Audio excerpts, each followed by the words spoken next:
Dicen que la memoria no guarda olores, pero basta cerrar los ojos un instante para que regrese el humo, la podredumbre, la humedad. El pasado huele. Y la Edad Media olía a muerte, a sudor, a hambre. Imaginá entrar en una ciudad sin verla. No ves torres, ni murallas, ni campanas. Solo un aire espeso que te envuelve antes de dar el primer paso. Un aire que se mete en la garganta y no suelta. Esa fue la verdadera banda sonora de la Edad Media. No eran los trovadores ni las oraciones. Era el hedor. Un hedor tan fuerte que moldeó la forma de vivir, de rezar y hasta de amar. Así que esta noche, acomódate. Apaga la luz, deja que el silencio te acompañe y contame desde dónde me escuchás. Porque lo que voy a narrar no es un mito ni un cuento. Es la verdad invisible que cubría cada aldea y cada castillo. Un mundo donde sobrevivir no era solo cuestión de fe o de espada, sino de respirar. En la Edad Media, antes de que la palabra perfume significara lujo, el olor era la primera verdad del mundo. Las ciudades no se anunciaban con campanas ni con torres. Se anunciaban con su hedor. Un hedor que se extendía mucho antes de ver las murallas. Era una mezcla imposible de describir con una sola palabra. Carne podrida en los mercados, sudor viejo acumulado en túnicas sin lavar, humo de madera húmeda, estiércol de caballo y de vaca esparcido en las calles, aguas negras corriendo abiertas por zanjas que cruzaban las aldeas. El aire estaba espeso, casi sólido, se pegaba en la garganta. París, la ciudad más grande de Europa en el siglo XIV, era un laberinto de olores insoportables. Se decía que al caer la tarde, el viento traía consigo el miasma del Sena, peces muertos, basura, desechos humanos, y los médicos juraban que ese aire cargado era veneno, la semilla de la peste. Por eso, muchos caminaban con ramas de romero, flores marchitas o pequeños saquitos de hierbas, creyendo que ese aroma podía engañar a la enfermedad. El campesino del campo tampoco escapaba. Vivía rodeado del estiércol que él mismo acumulaba para abonar la tierra. La casa era una sola habitación. Fuego en el centro, animales en un rincón, niños en otro y humo atrapado en el techo bajo. El olor a humo impregnaba la piel, el pelo, las mantas. Cuando alguien viajaba del campo a la ciudad, se notaba sin hablar. La peste de leña quemada lo delataba. Los nobles tampoco eran inmunes. En los castillos, los muros de piedra rezumaban humedad. Los pisos estaban cubiertos de paja que rara vez se cambiaba, empapada de grasa, vino derramado y excremento de perros. La ropa se cosía al cuerpo y podía pasar meses sin lavarse. Los perfumes servían para disimular, no para limpiar. Las cortes olían a sudor escondido bajo capas de ámbar, de rosas y de almizcle. Una máscara sobre un cadáver. Se cuenta que en la Inglaterra del siglo XIII, cuando el rey Juan celebraba banquetes, los invitados comían hasta reventar. Pero lo que no se decía era que, bajo las mesas, los sirvientes arrojaban huesos, vísceras y orines. Después de días de fiesta, el gran salón se convertía en un pantano pestilente. Y era normal, nadie lo cuestionaba. El mal olor era parte del mundo. Lo más terrible es que ya nadie lo notaba. Nacer en la Edad Media era nacer dentro de una nube de hedor que se volvía invisible a la costumbre. Lo que para nosotros sería insoportable, para ellos era simplemente el aire.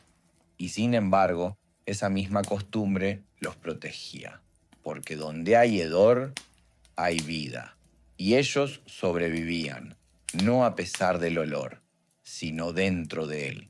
El baño, para un hombre medieval, no era sinónimo de limpieza, sino de peligro. Creían que el agua abría los poros y que, a través de ellos, entraban las enfermedades. Bañarse desnudo, además, era pecado, una tentación para los ojos del diablo. Por eso, se evitaba. El sudor se cubría con capas de ropa, con ungüentos, con rezos. Las casas de baños, tan comunes en la antigüedad, fueron cerradas en muchos lugares. Se decía que eran nidos de lujuria, cuevas de brujas, guaridas de pestes. Solo algunos pueblos del norte, como los escandinavos, mantuvieron la costumbre del vapor, pero el resto de Europa se acostumbró a convivir con la mugre. Algunos reyes se jactaban de bañarse 2 veces al año, y el pueblo menos aún. Para combatir el hedor, recurrían a lo que tenían a mano. Las mujeres se colgaban bolsitas de lavanda o de menta en el pecho. Los hombres metían un clavo de olor entre los dientes, como amuleto contra la peste. Los médicos caminaban con túnicas largas y máscaras en forma de pico, llenas de hierbas y vinagre. No era medicina, era un ritual para engañar al olfato y tal vez a la muerte. Los conventos, irónicamente, olían peor que los burdeles. Los monjes compartían claustros donde nunca se abrían las ventanas. El aire se enrarecía, cargado de incienso, humedad y cuerpos sin lavar. El silencio era absoluto, pero el olor gritaba. Muchos juraban que así se purificaba el alma, sofocando al cuerpo. En los mercados, la carne se colgaba sin hielo, los pescados se apilaban sobre tablas calientes. Para disimular la podredumbre se usaban especias: pimienta, canela, azafrán, un lujo importado de Oriente que solo unos pocos podían pagar. Para el resto, la comida sabía a lo que olía, a muerte lenta.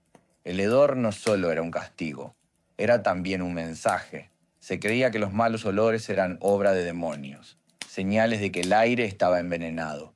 Y lo peor era el aire corrupto de los pantanos y de las tumbas abiertas. La peste negra, decían, se anunciaba con olor a flores marchitas.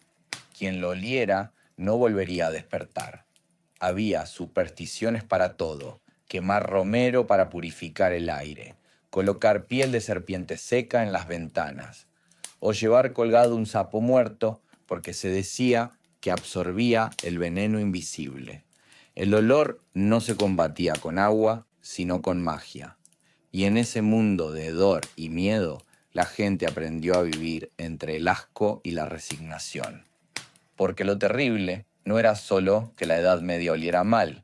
Lo terrible era que en ese hedor se escondían las enfermedades que definían quién vivía y quién moría. Y ellos sobrevivían, no a pesar del olor, sino dentro de él. El cuerpo mismo era una fuente de olores.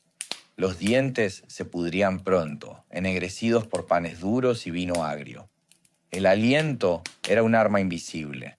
Las axilas, cubiertas por lana gruesa y sudada, eran hornos de humedad. Las llagas abiertas nunca cicatrizaban del todo, siempre supuraban. Y la mezcla de sudor, grasa y enfermedad impregnaba hasta la ropa más cara. El perfume nació como respuesta, pero no el perfume ligero que conocemos hoy, sino aceites densos, almizclados, que intentaban tapar lo imposible. La nobleza se bañaba en aromas de rosas, ámbar, almizcle traído de Oriente. Era su forma de diferenciarse del pueblo, aunque al final todos compartían el mismo destino: el hedor de la carne viva. La guerra era aún peor. Los campos de batalla se convertían en infiernos olfativos. Cuerpos abiertos, vísceras expuestas al sol, caballos reventados, hierba empapada de sangre. El viento arrastraba el olor de la muerte kilómetros más allá. Quien respiraba cerca de esas fosas abiertas jamás olvidaba el sabor metálico del aire. Las moscas zumbaban como un ejército paralelo. Y los soldados aprendían a comer con la nariz tapada, porque el hambre no entiende de asco. Las ciudades amuralladas eran prisiones de olor. Las calles estrechas no dejaban escapar el aire. La gente arrojaba excrementos por la ventana, gritando «agua va», para advertir al que pasaba. Los cerdos vagaban libres, comiendo basura, defecando donde dormían los niños. El estiércol se acumulaba en las esquinas, y cuando llovía, todo se mezclaba en un barro pestilente que calaba las botas hasta los huesos. Los cementerios estaban dentro de las ciudades. Las tumbas se abrían a menudo para enterrar más cuerpos en el mismo hoyo. A veces, los cadáveres mal tapados exhalaban olores que invadían las casas vecinas. Los vivos convivían con los muertos y los muertos hablaban a través de su hedor. Se decía que un olor dulzón, casi floral, saliendo de la tierra era presagio de peste. Nadie lo olvidaba, nadie lo confundía. Los pobres no tenían escapatoria. Dormían todos juntos en chozas de barro con los animales al lado. El calor del cuerpo, el sudor, el olor del estiércol y del humo formaban una niebla invisible que se metía en los pulmones. Las madres arrullaban a sus hijos entre esos vapores porque no había otra opción, y los niños crecían creyendo que así olía el mundo. Lo más inquietante es que nadie se sorprendía. Ese hedor constante era parte de la vida, como la lluvia o la penumbra. El silencio de la Edad Media no estaba hecho solo de rezos y campanas, también de olores que hablaban, que advertían, que castigaban.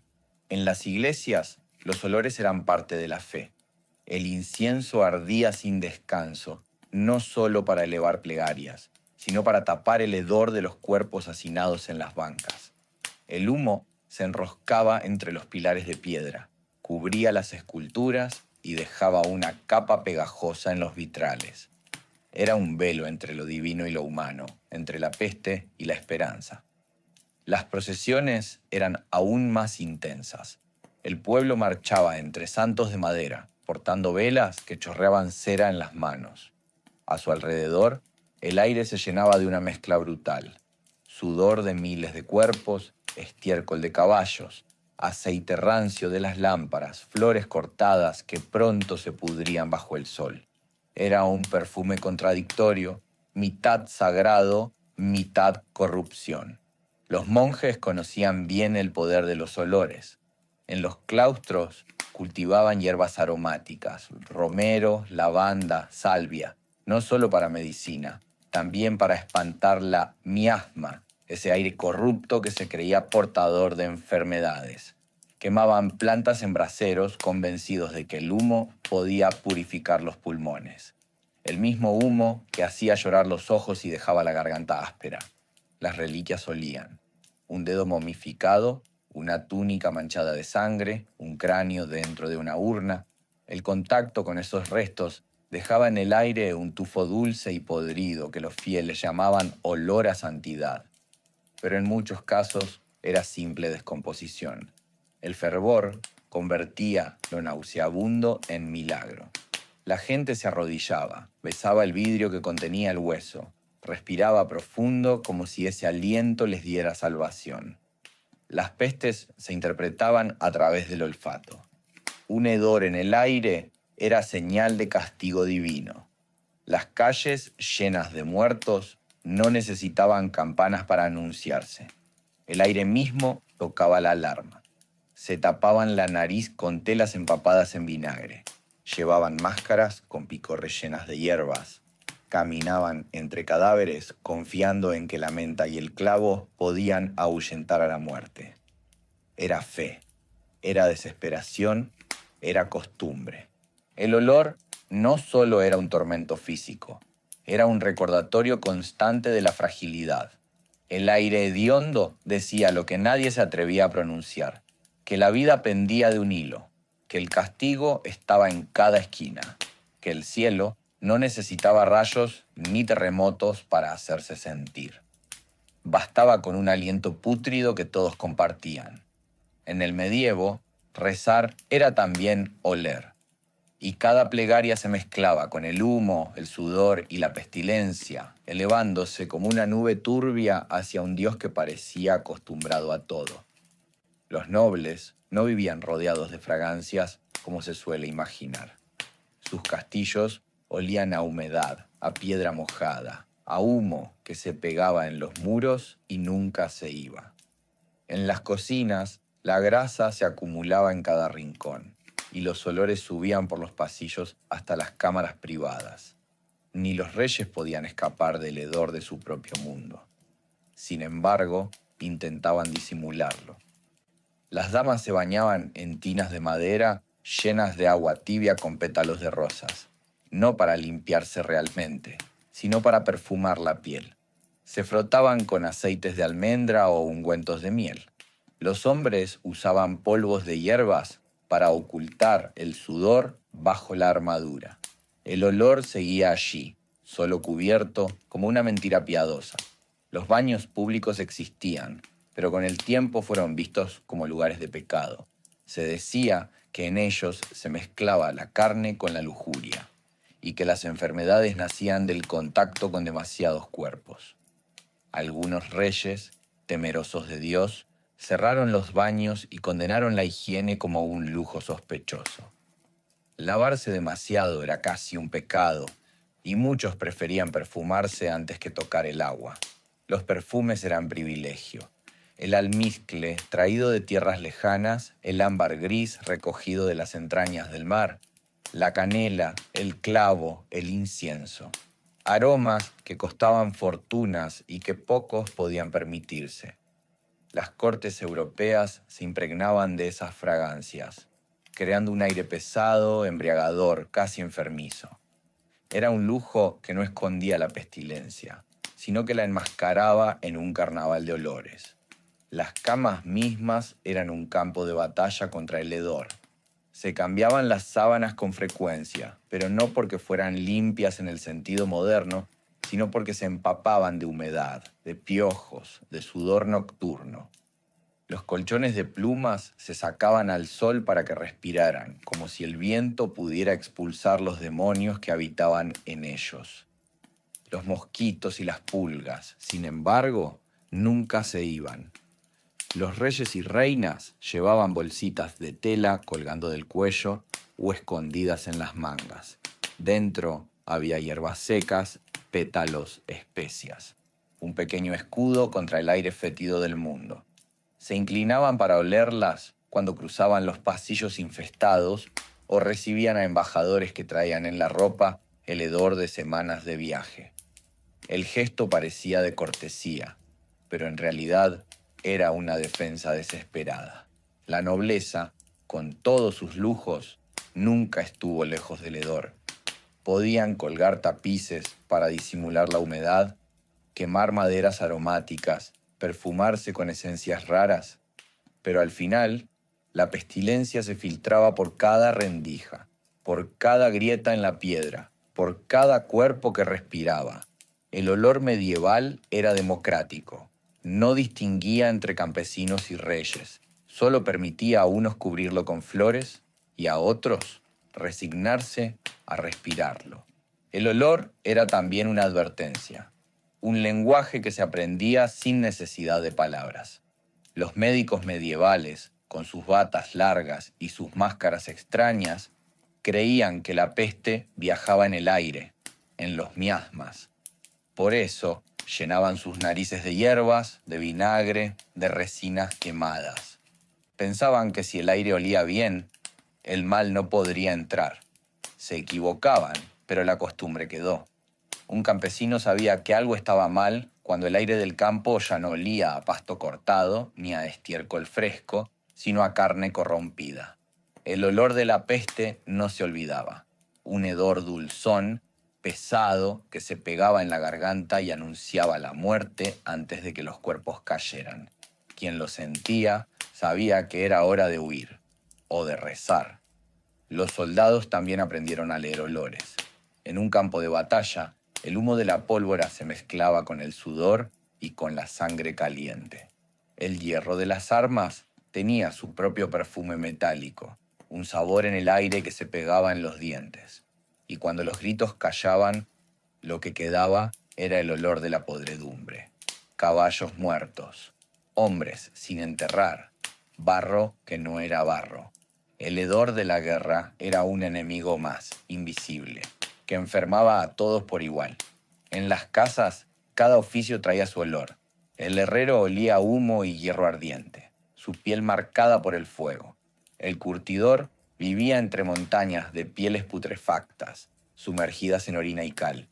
El panadero olía a levadura, a harina agria, a hornos que nunca dormían. El carnicero a sangre fresca y a vísceras calientes. Cada olor se pegaba a la piel y era imposible quitárselo. Era una marca social tan fuerte como un apellido. El miedo también olía.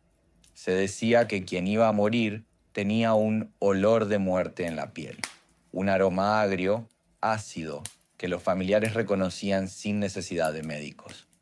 En los conventos, las monjas decían oler a azufre cuando el demonio rondaba.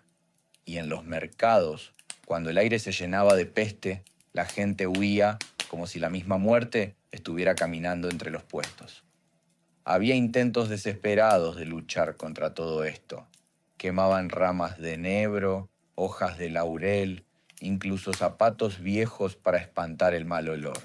Colgaban cebollas en las puertas para que absorbieran la enfermedad. Se ponían ramilletes de lavanda en los sombreros, como si una flor pudiera vencer al hedor del mundo. No funcionaba, pero daba la ilusión de que se podía resistir. Así, la Edad Media fue también la edad del olor. Un olor que no se podía olvidar, que acompañaba cada paso, cada oficio, cada guerra. Un olor que hablaba más que las campanas, más que los pregones. Un olor que era sentencia. El aire mismo parecía decir, estás vivo, pero podrías no estarlo mañana. En la Edad Media, el olor no era solo una molestia, era un signo divino, un mensaje del cielo o del infierno. En las iglesias, el incienso llenaba el aire. No era un adorno, era un muro invisible contra los malos espíritus, una forma de purificar lo que la mugre del mundo ensuciaba. El humo lento, azul y dorado, cubría el hedor de cientos de cuerpos apretados en los bancos de madera. O al menos lo intentaba. Los funerales tenían su propio perfume. El olor de los cadáveres era insoportable. Por eso los cubrían con hierbas: romero, menta, albahaca. La esperanza era que el alma subiera entre aromas dulces y no con el hedor de la carne podrida. Los cementerios, sin embargo, desmentían esa ilusión. El aire que rodeaba los camposantos estaba cargado de un olor húmedo, de tierra removida, de hueso expuesto. Nadie necesitaba un reloj para saber cuánto tiempo llevaba enterrado un cuerpo. El olor lo decía todo. También existían las llamadas fragancias de santidad. Se decía que ciertos cuerpos incorruptos, en lugar de apestar, desprendían un aroma a flores, un perfume imposible, en mitad de la putrefacción.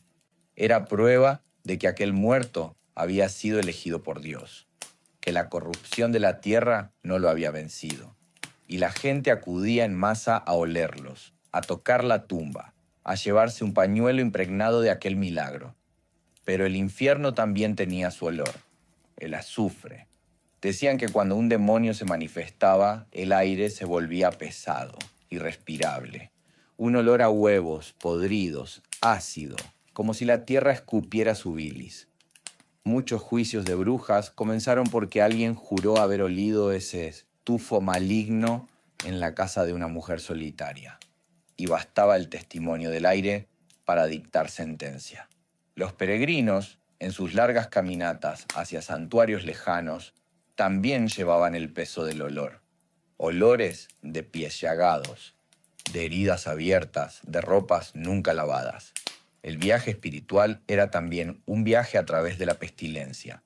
Y sin embargo, se creía que soportar esos olores era un sacrificio, una penitencia que limpiaba el alma.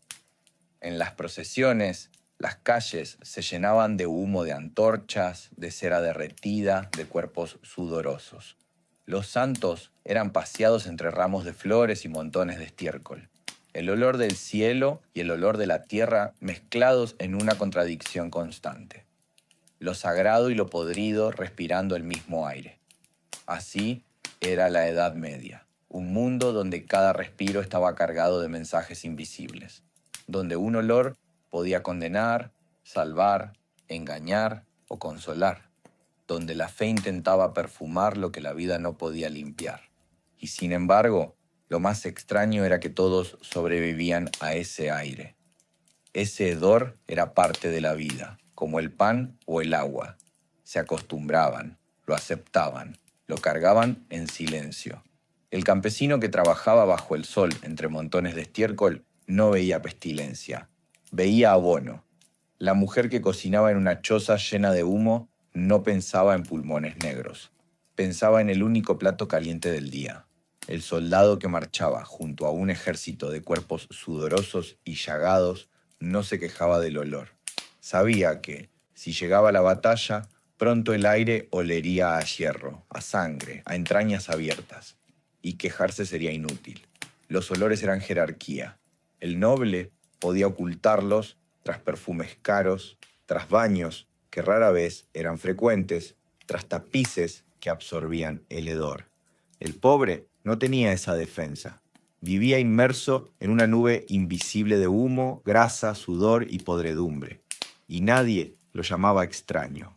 Era la norma. La peste negra lo cambió todo.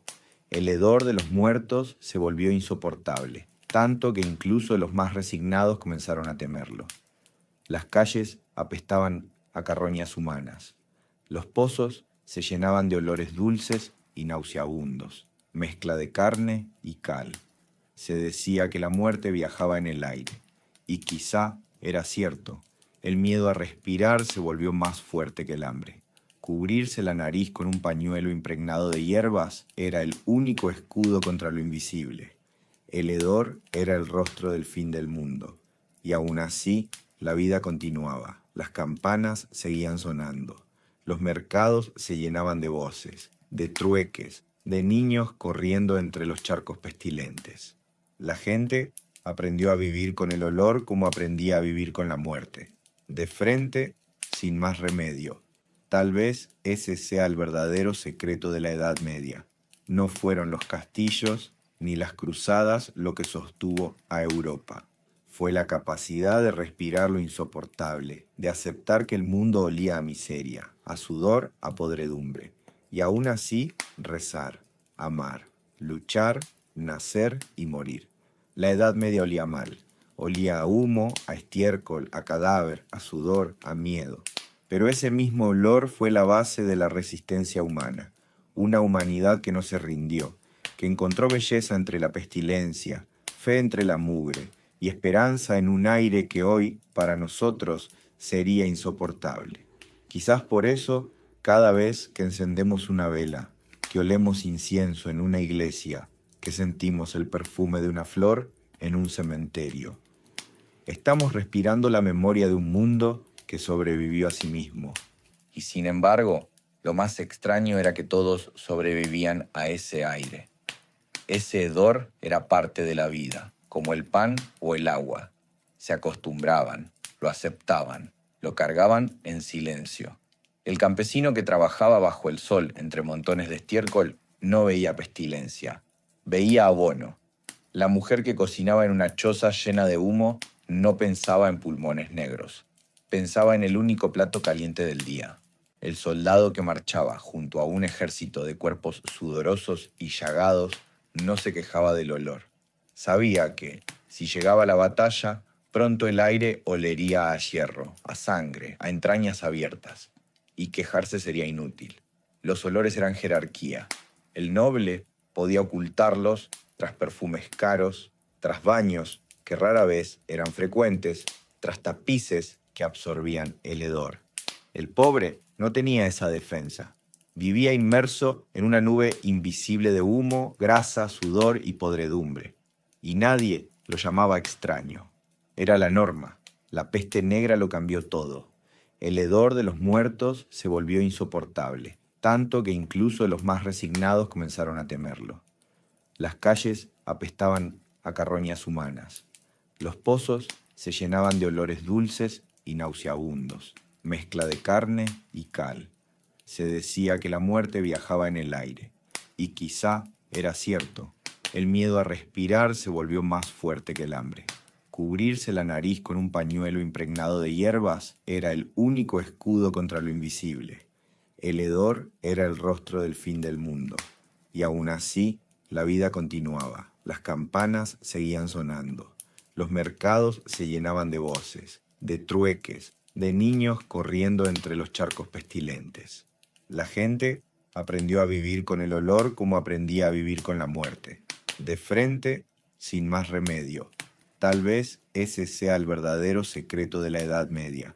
No fueron los castillos ni las cruzadas lo que sostuvo a Europa. Fue la capacidad de respirar lo insoportable, de aceptar que el mundo olía a miseria, a sudor, a podredumbre, y aún así rezar, amar, luchar, nacer y morir. La Edad Media olía mal, olía a humo, a estiércol, a cadáver, a sudor, a miedo. Pero ese mismo olor fue la base de la resistencia humana, una humanidad que no se rindió, que encontró belleza entre la pestilencia, fe entre la mugre, y esperanza en un aire que hoy, para nosotros, sería insoportable.